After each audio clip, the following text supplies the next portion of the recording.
عظیم اور جلیل نام میں آپ کی سلامتی ہو۔ میرا نام پادری پروفیسر ٹونی ولیم ہے۔ خداوند کے کلام میں سے سیکھنے اور سکھانے کا عمل روزوں کے ایام میں جاری و ساری ہے۔ خداوند کے کلام میں سے ہم دیکھیں گے یوحنا رسول کی معرفت لکھا گیا انجیلی بیان، اس کا 15واں باب اور اس کی 16ویں آیت۔ خداوند کے کلام میں یہاں پر لکھا ہے، تم نے مجھے نہیں چنا بلکہ میں نے تمہیں چن لیا اور تم کو مقرر کیا کہ جا کر پھل لاؤ اور تمہارا پھل قائم رہے، تاکہ میرے نام سے جو کچھ باپ سے مانگو وہ تم کو دے۔ خداوند کے کلام کے پڑھے اور سنے جانے پر اس کی برکت ہو۔ ہماری کیا اوقات ہے؟ میں اکثر کہتا ہوں ہم خاک ہیں، اور خاک سے زیادہ ہماری کوئی اوقات نہیں۔ یہ اس کا فضل ہے کہ اس نے خاک کو یہ فضل بخشا کہ یہ خاک سانس لے سکے، یہ خاک حیوان ناطق بن سکے، بات کر سکے، دلیل دے سکے، سوچ سکے، سمجھ سکے، بتا سکے، بیان کر سکے۔ یہ ہماری اوقات ہے کہ اپنے آپ میں ہم اس لائق نہیں ہیں کہ ہم خاک سے ایک رتی بھی اوپر ہوں، کیونکہ ہماری اوقات ہی یہ ہیں۔ اور خداوند کے کلام میں واضح طور پر لکھا ہے کہ تو خاک ہے اور پھر خاک میں لوٹ جائے گا۔ یہی ہمارے اس جسم کا مقدر ہے، لیکن اس خاک کی کیا اوقات کہ ہم مسیح کو چنیں۔ اسی لیے اس نے واضح طور پر کہا کہ تم کئی دفعہ یہ کہتے ہو کہ ہم نے مسیح کی پیروی کی ہے، ہم تیرے پیچھے چل رہے ہیں، ہم تیرے پیروکار ہیں، ہم نے تیرے لیے یہ کیا، ہم نے تیرے لیے وہ کیا، ہم نے ایسا کیا، ہم نے ویسا کیا۔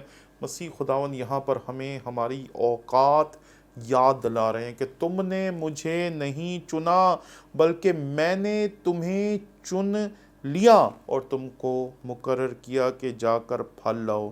جو تمہارا پھل ہے، جو تمہاری برکتیں ہیں، جو تمہیں عزت مل رہی ہے، جو تمہیں مقام مل رہا ہے، جو تم خدا کے بڑے خادم بنے پھرتے ہو، جو خداوند کے کلام کے ٹھیکیدار بنے پھرتے ہیں۔ کئی مرتبہ ہم سمجھتے ہیں ہم جیسا کوئی کلام نہیں سنا سکتا، ہم جیسی کوئی منادی نہیں کر سکتا، ہم جیسا خداوند کے کلام کو سمجھنے والا کوئی نہیں ہے، ہم جیسے معجزات کرنے والا کوئی نہیں ہے، ہم جیسے بڑے بڑے کام کسی اور خدا کے خادم سے رونما نہیں ہوتے۔ ہم اس طرح کے جو دعوے کرتے ہیں انہیں خداوند یسوع مسیح یاد دلاتا ہے کہ تم نے مجھے نہیں چنا بلکہ میں نے تمہیں چن لیا اور تمہیں مقرر کیا کہ جا کر پھل لاؤ اور تمہارا پھل قائم رہے۔ یہ سب اس کی بدولت ہے، اس کی وجہ سے، اسی نے یہ سب کچھ کیا ہے۔ اگر وہ یہ سب کچھ نہ کرتا تو شاید آج میں خداوند کے کلام کی خدمت آپ کے سامنے بیٹھ کر اس طرح نہ کر رہا ہوتا۔ میں نے کئی مرتبہ بتایا ہمارے خاندان میں کوئی خادم نہیں تھا۔ سب سے پہلے میں خداوند کے کلام کی تعلیم حاصل کرنے کے لیے گیا، اور اس کے بعد خدا نے میرے خاندان اور میرے گھرانے کے لیے رستے کھولے۔ تو یہ بات یاد رکھیں، مسیح خداوند نے جو کہا کہ میں نے تمہیں چن لیا اور تم کو مقرر کیا کہ جا کر پھل لاؤ اور تمہارا پھل قائم رہے، یہ دونوں چیزیں ہیں کہ تم پھل لاؤ اور تمہارا پھل جو ہے وہ قائم رہے گا۔ کیونکہ ہمارا پھل روح کے پھل نہیں ہے جس کے بارے میں ہم خداوند کے کلام میں سے پڑھتے ہیں، بلکہ ہمارا پھل کیا ہے؟ مسیح خداوند نے اپنے شاگردوں کو کہا تھا میرے پیچھے آ جاؤ تو میں تم کو آدمگیر بناؤں گا۔ اگر مجھے اور آپ کو یاد رکھنا ہے تو اپنے روحانی پھلوں کو یاد نہیں رکھنا، اپنے کلام سنانے کے توڑے کو یاد نہیں رکھنا، اپنی نالج کو یاد نہیں رکھنا، اپنے بڑے بڑے کاموں کو یاد نہیں رکھنا جو آپ نے اس زندگی میں کیے ہیں، بلکہ سب سے اہم چیز جو آپ کی اور میری زندگی میں ہونی چاہیے وہ یہ ہے کہ ہم روحیں جیت رہے ہیں۔ ہمارے کلام کے وسیلے سے لوگ توبہ کر رہے ہیں، ہمارے کلام کے وسیلے سے لوگ مسیح کے پاس آ رہے ہیں۔ اگر یہ سب کچھ ہو رہا ہے تو پھر ہمارا پھل قائم رہے گا۔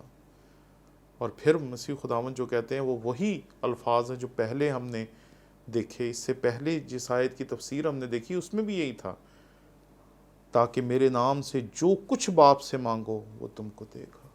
میرے نام سے مانگو اور وہ تم کو دے گا۔